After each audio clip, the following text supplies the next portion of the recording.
नमस्कार मित्रांनो, गुन्हेगारी क्राईम स्टोरी चॅनलवरती सर्वांचं स्वागत आहे। आजची घटना आहे पालघरमधली मुंबई। तर सीमा नावाची महिला असते, 2 मुले असतात आणि नवरा।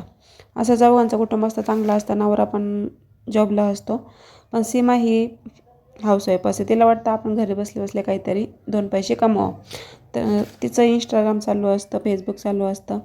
तिला वाटतं चला आपल्याला 2 पैसे भेटतील। तर अशातच काय होतं, सलमान नावाचा व्यक्तीचा तिला कॉल येतो, कारण ती टेलिग्राम ग्रुप केलेला असतो, त्यामध्ये ती सांगत असते जॉबविषयी। तर सलमान नावाचा व्यक्ती असतो, तो सांगतो की दुसऱ्या दिवशी आमचा असिस्टंट आहे, त्यांचा कॉल येईल आणि तुम्हाला तिथे काम आहे म्हणून। तर सोन्या गुप्ता नावाची व्यक्ती असते, मुंबईमधली कांदिवलीमधली ठाकूर कॉम्प्लेक्समध्ये राहायला असते। 40 वय असतं।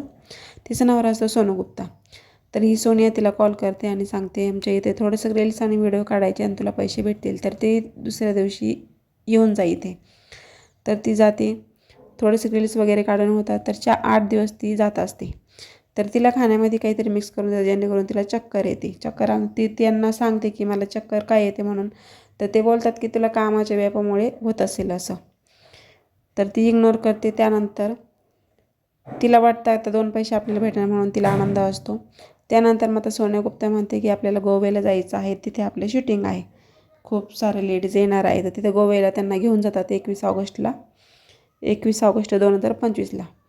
तर गोव्याला घेऊन जातात, तिला शूटिंग होतं। पण तिथे गेल्यानंतर तिला भयंकरच वेगळं काहीतरी दिसतं। एका रूममध्ये खूप लाईट्स कॅमेरे लावलेले असतात, तिथे मुली असं म्हणजे वेगळे कपडे घातलेले असतात। तिला ते बघून ती म्हणते हे काम मला करायचं नाही म्हणून। तर ते सांगतात हे काम तुझ्यासाठी नाही आहे, तुझं काम वेगळं आहे। तर तिला नेतात तिकडं, जेवण म्हणजे जेवायला देतात, ड्रिंक वगैरे देतात, कोल्ड्रिंक्स वगैरे, त्यामध्ये काहीतरी मिक्स केलेलं असतं। त्यांनी करून तिला चक्कर येते आणि ती झोपून घेते, तिला गुंगी येते। तर तिथे 8 दिवस शूटिंग चालते। त्यानंतर ती घरी येते, तिला ते 30,000 रुपये देते। तिला खूप आनंद होतो की चला आपल्याला काहीतरी पैसे भेटत आहे आपल्या कामाचे, पण तिला माहीत नसतं त्याच्याबरोबर काय घडत आहे। तर त्यानंतर 3 जानेवारीला तिच्या भावाचा फोन येतो। तिचा भाऊ म्हणतो की अशी व्हिडिओ वेबसाईटवर आहेत, तिथे तुझा चेहरा दिसत आहे, तुझ्यासारखाच चेहरा आहे। तर ती म्हणते माझं कसं काय मी, मग त्यानंतर ती सोन्या गुप्ताला कॉल करते। ती म्हणते तुम्ही काही माझे व्हिडिओ काढलेले आहेत कसे, तर काढलेले असेल तर डिलीट करा। ती म्हणते हां ठीक आहे, डिलीट करतो आम्ही। तर 8 दिवस निघून जातात। परत तिच्या भावाचा कॉल येतो की अजून तुझे व्हिडिओ आहेत। तर परत तिला सांगते की माझे व्हिडिओ तुम्ही डिलीट केले नाही असेल तर डिलीट करून टाका, नाही तर मी पोलीस कंप्लेंट करेन। पण उलट तीच सोन्या गुप्ता तिला धमकवते, तुला जे करायचं ते कर, कारण तिने खूप पैसे कमवलेले असतात। सोन्या गुप्ताला पैसे भेटत असतात त्या व्हिडिओमार्फत। तिचा नवरा असतो सोनू गुप्ता। तर मग ही काय करते, सीमा नवऱ्याला सांगते असं नवरा ते पोलीस स्टेशनला जातात। पोलिसांना सुद्धा ते व्हिडिओ भेटतात। त्यानंतर मग पोलिस पण सायबरच्या याने ते व्हिडिओ तिचे डिलीट करतात।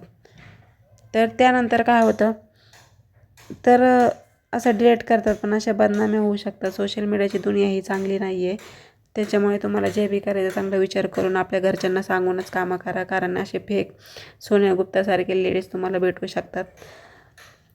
तर तुम्हाला काय वाटतं स्टोरीतून कमेंट करून नक्की सांगा। तिच्याबरोबर काय घडलं तिला माहीत नसतं, कारण तिला ते जेवणामध्ये काहीतरी मिक्स करून द्यायचे आणि अशा अनेक पुरुषांबरोबर तिचे व्हिडिओ बनवलेले आहेत।